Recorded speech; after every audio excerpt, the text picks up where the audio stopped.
بسم اللہ الرحمن الرحیم۔ تیسری دلیل، شریعت محمدیہ کے افضل اور اشرف ہونے کی ایک دلیل یہ ہے کہ شریعت محمدیہ کا ہر حکم معتدل اور متوسط ہے، افراط اور تفریط کے ٹھیک درمیان ہے۔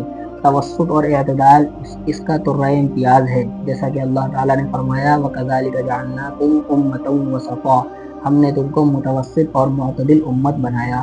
نہ تو شریعت موسویہ کی طرح اس میں شدت اور سختی ہے اور نہ شریعت عیسویہ کی طرح اس میں انتہائی تخفیف اور تسہیل ہے۔ شریعت محمدیہ تشدید اور تخفیف کے بین بین ہے۔ وخیر الامور اوسطها۔ دلیل چہارم، شریعت محمدیہ سے بیشتر جتنی بھی شریعتیں گزری وہ ایک خاص زمانے اور خاص وقت کے ساتھ موقت اور ایک خاص قوم کے ساتھ مخصوص ہوتی تھیں۔ اسی وجہ سے ایک ہی زمانے میں مختلف اقوام کی طرف متعدد پیغمبر بھیجے گئے اور ارسال رسل اور انزال کتب کا سلسلہ جاری تھا، تاکہ ہر پیغمبر ان احکام کو امت تک پہنچائے جو من جانب اللہ اس وقت اور اس زمانے اور اس قوم کے مناسب اس پر نازل کیے گئے ہیں۔ شریعت محمدیہ علی صاحبہ الف الف صلاۃ و الف الف تحیہ چونکہ نہایت اکمل اور غایت درجہ معتدل اور مکمل ہے، ابدی اور دائمی شریعت ہے، کسی زمانے اور کسی قوم کے ساتھ مخصوص نہیں، اس لیے شریعت محمدیہ پر نزول شرائع کا سلسلہ ختم ہو گیا۔ چنانچہ انجیل یوحنا باب 14 ورس 16 میں ہے، میں باپ سے درخواست کروں گا کہ وہ تمہیں دوسرا مددگار کے ابد تک تمہارے ساتھ رہے، اور قدیم نسخوں میں بجائے مددگار کے فارقلیب کا لفظ ہے جس سے حضرت صلی اللہ علیہ وسلم کی طرف اشارہ ہے، اور ابد یعنی ہمیشہ رہنے کے معنی یہ ہے کہ وہ نبی آخری نبی ہوگا اور اس کی شریعت آخری اور دائمی شریعت ہوگی جو ہمیشہ تمہارے ساتھ رہے گی، اور شریعت محمدیہ قرآن اور حدیث کا ہمیشہ رہنا صاحب شریعت نبی اکرم صلی اللہ علیہ وسلم کا ہمیشہ ساتھ رہنا ہے، اور جس نبی کی شریعت ابدی اور دائمی ہو گویا کہ وہ نبی بھی ابدی اور دائمی ہے۔ اور تورات سفر پیدائش باب 49 میں ہے، یعقوب علیہ السلام نے اپنے بیٹوں کو اکٹھا کر کے فرمایا کہ یہودا سے ریاست کا عصا جدا نہ ہوگا اور نہ حکم ان کے پاؤں کے درمیان سے جاتا رہے گا جب تک کہ شیلا نہ آوے، اور قومیں اس کے پاس اکٹھی ہوں گی۔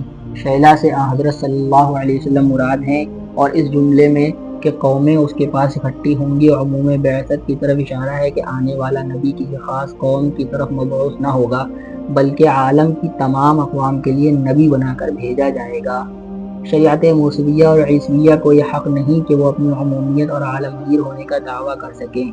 انجیل میں خود حضرت مسیح علیہ السلام کا ارشاد منقول ہے کہ میں صرف بنی اسرائیل کی بھیڑوں کے لیے بھیجا گیا ہوں، اور اعلی ھذا تورات نے بھی کہیں اپنی تعلیم کے عالمگیر ہونے کا دعویٰ نہیں کیا بلکہ جا بجا بنی اسرائیل ہی کو خطاب کیا ہے۔ دلیل پنجم، شریعت محمدیہ صدر اول سے لے کر اس وقت تک برابر محفوظ ہے جس شان سے اللہ تعالیٰ نے شریعت محمدیہ کی حفاظت فرمائی۔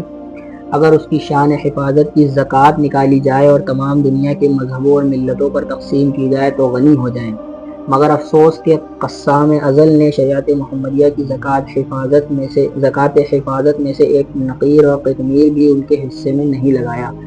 جو فقیر کسی جرم کی وجہ سے صدقہ اور زکوٰۃ سے بھی محروم کر دیا جائے اس کے فقر کا کیا پوچھنا۔ اس لیے اہل کتاب کے ہاتھ میں نہ کوئی قابل وثوق شریعت ہے اور نہ کوئی قابل اعتماد کتاب۔ مجہول زمانے کے مجہول مصنفین کی مجہول کتابیں ان جہلاء مجہولین کے ہاتھ میں ہیں۔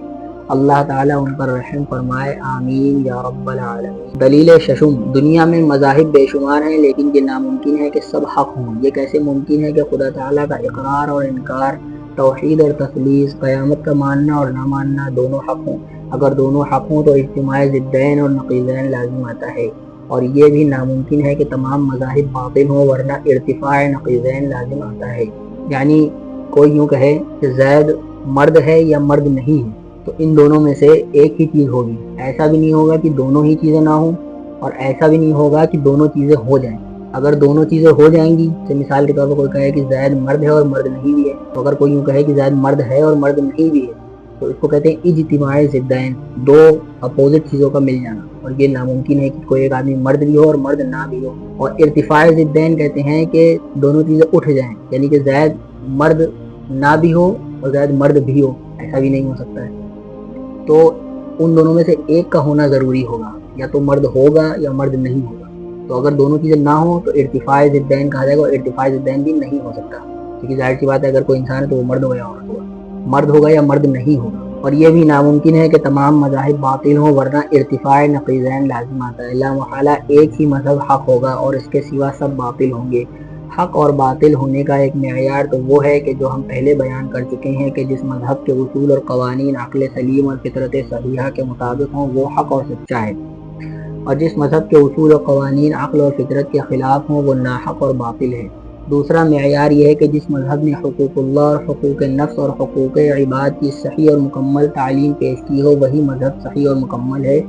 سو یہ بات شریعت اسلامیہ ہی پر صادق آتی ہے۔ بتمام و کمال حقوق مذکورہ بالا کی رعایت کی گئی ہے۔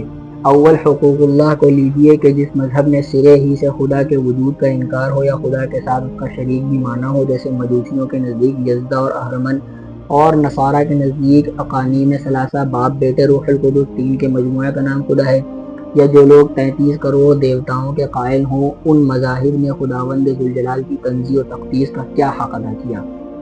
اور جس مذہب میں رہبانیت اور ترک نکاح یعنی بے نکاح رہنا، ہاتھ یا ٹانگ کا سکھانا، ناخن اور بالوں کا بڑھانا عبادت ہو، اس مذہب نے نفس کا کیا حق ادا کیا؟ شریعت محمدیہ نے نفس کے حقوق کا پورا لحاظ رکھا، مگر حظوظ نفس یعنی نفس کی خواہشوں اور لذتوں پر پابندی لگائی ہے۔ کھانا اور پینا اور سونا اور نکاح کرنا یہ نفس کا حق ہے اور اس کی شریعت نے اجازت ہی نہیں بلکہ حکم دیا ہے۔ اور سود خوری، قمار بازی اور زنا اور حرام کاری یہ نفس کی شہوتیں اور لذتیں ہیں، شریعت محمدیہ نے شدت کے ساتھ ان سے روکا ہے، اور یہی عقل سلیم کا مقتضا ہے کہ نفس کے حقوق دلا دیے جائیں اور شہوات پر پابندی لگا دی جائے۔ اور جس مذہب میں گنہگاروں اور خطا کاروں کے بدلے ایک معصوم اور بے گناہ کا قتل کرنا جائز ہو، یا جس مذہب نے ایک قوم باوجود نیکی کرنے کے پرمیشور کے نزدیک ناپاک ہو، تو اس مذہب نے انسانی حقوق کی کیا حفاظت کی؟ دلیل ہفتم: مذہب اسلام نے وجود میں قدم رکھتے ہی جس سرعت اور تیزی کے ساتھ دنیا پر اپنی صداقت اور حقانیت کا سکہ جمایا ہے، کوئی مذہب اس کی نظیر تو کیا اس کا عشر عشیر بھی پیش نہیں کر سکتا۔ دنیا کے سامنے صداقت اسلام کے دو سلسلے ہیں، ایک مذہبی اور دینی نشر و اشاعت اور دوسرا ملکی فتوحات۔ مذہبی اشاعت پر نظر کرنے سے تورات سفر استثناء باب 23 کی وہ بشارت سامنے آ جاتی ہے، خداوند سینا سے آیا اور سعیر سے ان پر طلوع ہوا اور فاران کے پہاڑ سے جلوگر ہوا۔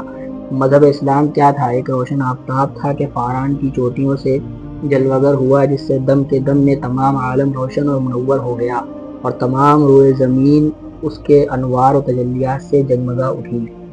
ملکی فتوحات کو دیکھیے تو یہ معلوم ہوتا ہے کہ ایک سیلاب عظیم تھا کہ جس کے سامنے قیصر و کسریٰ کی بے پناہ سلطنتیں بھی نہ ٹھہر سکیں۔ چند ہی سالوں میں دنیا کی تمام حکومتوں کو تہ و بالا کر ڈالا اور سب کا خاتمہ کر کے ایک نئی تہذیب اور نئے تمدن کا دور دنیا میں پھیلا دیا، اور حضرت داؤد اور حضرت سلیمان اور ذوالقرنین کی خلافت و سلطنت کا نمونہ قائم کر دیا۔ جس طرح ان حضرات کی سلطنت معجزہ اور کرامت تھی، اسی طرح اسلامی حکومت بھی معجزہ اور کرامت تھی۔